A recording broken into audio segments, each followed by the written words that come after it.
역시 여행하면 비행기, 비행기 하면 또 기내식이죠? 기내식 먹으려고 여행하는 거지. 여행 중에 기대되는 것 중에 하나지. 비행기 타면서 기내식 먹고 싶다. 그런데 기내식 사진들을 쭉 보다 보면 유독 자주 보이는 메뉴가 있습니다.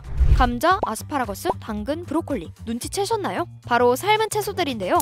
또 보다 보면 후식으로 많이 등장하는 게 있죠? 바로 과일입니다. 기내식이라 그냥 맛있게 먹었던 것 같은데 사실 삶은 채소와 과일이 기내식에 자주 등장하는 데에는 특별한 이유가 있다고 합니다. 비행기는 지상과는 환경이 많이 다르죠?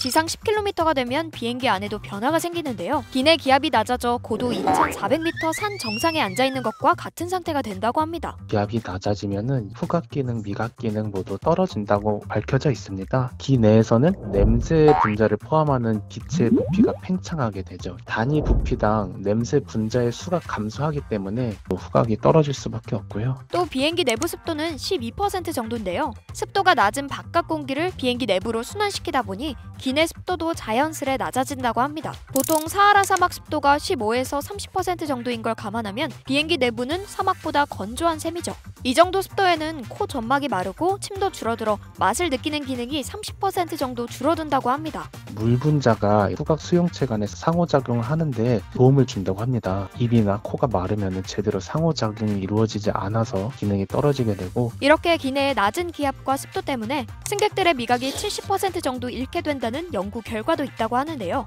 특히 짠맛과 단맛을 느끼기 어려워한다고 합니다. 기내에서는 짠맛은 최대 30%까지, 단맛은 최대 20%까지 느낄 수 없다고 해요. 그러니 음식 맛이 뭔가 심심하고 단 걸 먹어도 이게 달달한 건가 싶은 이유가 있었던 겁니다. 그래서 예전엔 기내식 하면 맛없다는 이미지가 강했는데요. 그러다 보니 항공사는 승객들의 불평불만에 시달려야 했습니다. 이 문제로 고민하던 어느 날 독일 항공사의 한 연구소에서 기내에서 먹어도 지상과 거의 맛 차이가 없는 음식을 발견하는데요. 그게 바로 앞에서 보았던 삶은 채소인 거죠. 기내식은 기본적으로 다시 데워서 나오는 음식이라 삶거나 찌는 조리법을 주로 사용하는데요. 삶은 채소는 미각이 둔해져도 지상과 맛 차이가 별로 없다는 걸 알게 된 겁니다. 야채의 경우에는 찌는 방법으로 조리한 다음에 급속 냉각하는 방법을 주로 사용합니다. 기내에 탑재해서 서비스 전에 가열해서 승객에게 제공합니다. 삶은 채소처럼 버섯과 치즈도 기내에서 지상과 비슷한 맛을 유지해서 기내식으로 자주 나온다고 해요. 아참, 그러면 과일은 왜 삶지 않고 그대로 나오지? 싶은데요.